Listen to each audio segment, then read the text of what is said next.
literally tried to record this intro 25 times. Sweet.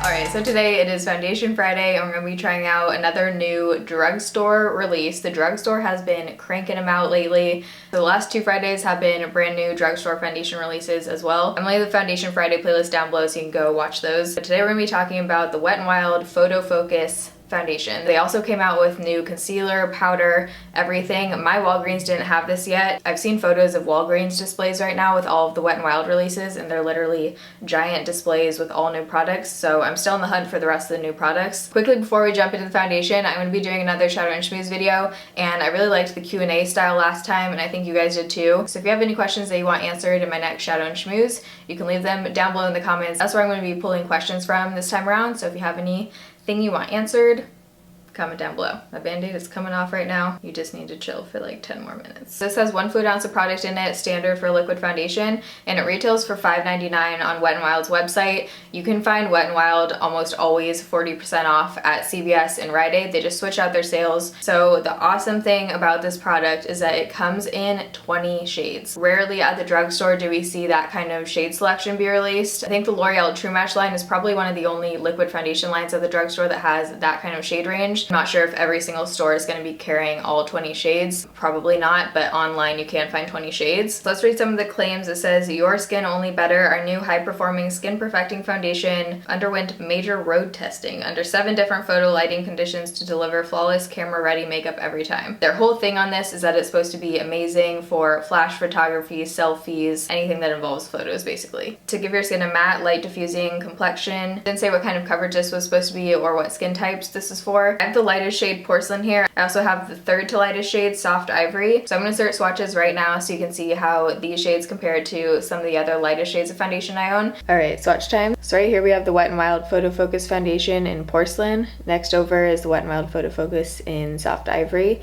This is the Etude House Big Cover BB foundation, which is my closest shade match. This is in the lightest shade. Urban Decay Naked Skin foundation in 0.5.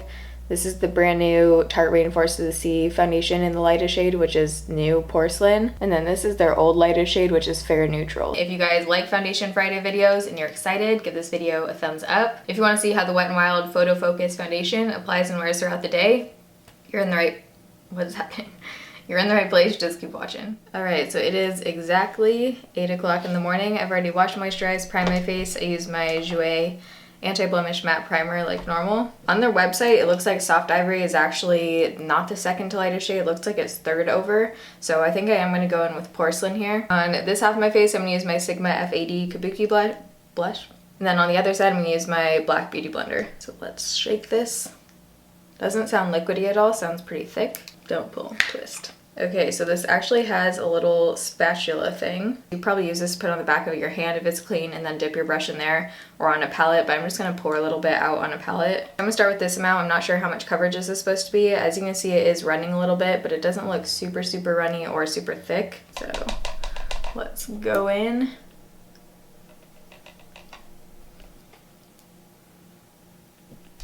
Okay, it smells like straight up paint. Literally. And for those of you who say that my foundation is too light sometimes, I swear to God, it is the lighting. When I look in the mirror in here, my face matches my neck. And I figured out that with the lights, you need something to reflect underneath your chin so that it reflects the same amount of light, because right now there's basically a shadow from here on down. So I have ordered a chin reflector off of Amazon. It is coming. You'd think after 4 years on YouTube I'd figure this shit out. That went on really easily. That amount of product covered half my face pretty much perfectly. So with the brush, it looks like we got about high, medium coverage, almost actually full coverage. I think if I had put a little bit more on a 2nd layer, I would get full coverage. We'll see. Let's go in with the Beauty Blender on this side and see how well it covers. It's looking a little bit dry on my forehead, but we'll see once we have everything on. I wish they just put a pump on here instead of a spatula. Alright, Beauty Blender time. Holy shit. Okay, that just totally soaked up everything in this sponge. This is a damp sponge. Yeah, that just completely soaked up that entire amount that I just put out.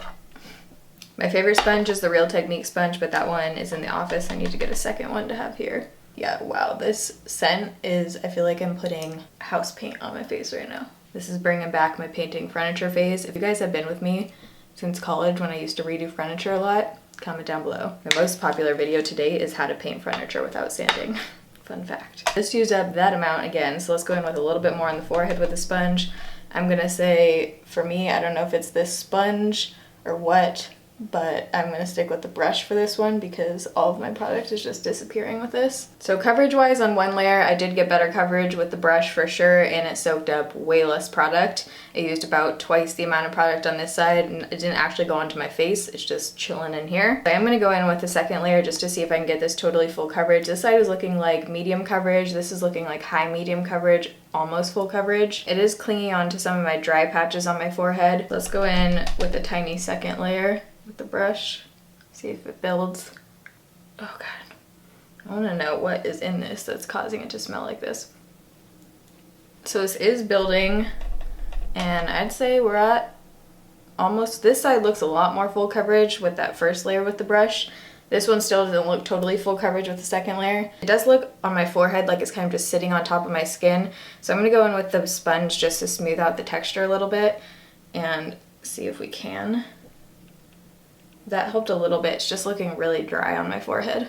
Finish, I would say solid satin matte, not too dewy, not too matte. Has a nice kind of soft effect finish. The finish of this almost looks like the Sonia Kashuk Soft Focus foundation, which I have a whole review on that. I'm debating setting this one with a powder because this is supposed to be good for flash photography and selfies and all that kind of stuff. We are going to do a photo test, and I don't really want the powder to throw that off, but this one isn't totally feeling like it needs a powder. I don't know, we'll see. I'm gonna do the rest of my makeup, but right now it is 8:15. I just put on my under eye concealer and powder, and I don't know why, but the Tarte Shape Tape Concealer went on flawlessly on top of this. It just blended out really nicely on top of this foundation. So I'm gonna do a flash test on my iPhone. On their website, it said that when they did the flash test, they used iPhone 6S and the Galaxy, probably before it started exploding on planes, I'm assuming. I'm gonna do one front facing and then one back.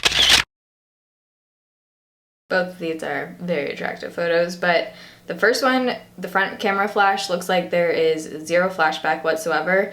The second one, I think it's just under my eyes that I'm seeing most of the flashback, so not horrible. Alright, so it is now 8:30 and the rest of my makeup is on. I did not end up setting this with the powder, mostly because there are certain parts on my face that look very dry, and it did set, feels a tiny bit tacky, but for the most part it feels pretty set. Blending blush, bronzer, and highlight on top was totally fine. My band-aid is like coming off right now. Classy. But I did use a setting spray. I always use a setting spray every single day. If I don't mention it, I'm using it. I switch off between setting sprays. Today I used the Urban Decay All Nighter. But if you have dry skin, I think off the bat, this one probably will emphasize your dry patches, just because I really have minimal dry patches and it's looking like I have a lot. Other than that, it looks really nice and smooth. Right now I'm liking it. I'll quickly tell you what I put on the rest of my face. For bronzer, I used the Sigma Limelight bronzer. Here it is. Blush, the Too Faced Sweet Peach blush. MAC Mineralize Skin Finish in Soft and Gentle, no, in Lightscapade for my highlight. Too Faced Better Than Sex mascara, like always. If I don't mention what mascara I'm using, it's always Too Faced Better Than Sex. And then my lips are the I always want to say Tarteist Lip Paint in Namaste with this Butter London gloss. This is from their new Pantone collection. This is in the shade Buttercream, and it's like this super light, a little bit duochrome lip gloss, and I love it on top of here. So that is what I'm wearing. I didn't do intense makeup today because I have to go take my car in. So I'm gonna take my car in, probably work from a coffee shop over there, bring my laptop. So I'm not sure when the next check-in time is gonna be, but we're gonna do it in natural lighting, so I will check back with you guys in a few hours. Okay, so I just ended up getting home. It is now 3:30, so foundation's been on for 7 hours. I usually check in at like the 4 or 5 hour point first, but this is just how the day is going. For being on for 7 hours, it looks freaking bomb right now. My only critique is that it is majorly creasing on my upper lip, and I noticed that about 4 hours in, it started really creasing. This is like a full-on line. It hasn't gotten oily at all on my forehead. I do think there's certain parts still on my forehead where it just doesn't look quite as smooth as I'd like it. Like you can see a little bit of texture and stuff coming through, and just dry patches. Dry patches are less noticeable than when I first put it on. Entire face looks like I just put on a few hours ago. I think overall for being on for 7 hours right now, it's looking really great. So that's my thoughts 7 hours in. I will check back with you guys at the end of the night. Okay, so it's now 9 o'clock, so the foundation's been on for over 12 hours, 12 and a half hours. For being on for 12 and a half hours, I think it's held up pretty dang well as far as oil. For not setting with the powder, this is just very good for me oil-wise. It has worn off down here a bit. Some acne is coming through on the sides, like where my fingers were. I think it looked really good up until about the 9-10 hour point. After that point, I do think now it looks like it's breaking down around my nose and the center of my forehead. It doesn't look great. It looks pretty cakey around the center of my face. Even though it held up really well with my oil, there was something about the finish of it. It just didn't look very skin-like to me. Looked a tiny bit heavy, and just with the dry patches and everything, I'm not totally in love with how it sat on my skin, even though it did hold up really well. So I think next time I use this, I would probably mix it in with something a little more skin-like, Tarte Rainforest of the Sea or a Cosmetics CC cream. I think for a few bucks, this could be worth giving a go if you have any skin type besides dry. So if you guys liked this video and it was helpful for you, make sure you give it a thumbs up. If you're new here, you can join the Bayrito family and subscribe. I upload pretty much Monday, Wednesday, Fridays, Foundation Friday on Friday, obviously. Hope you guys have a good new year and start to 2017. I love you guys. Thanks for watching. See you in 2017.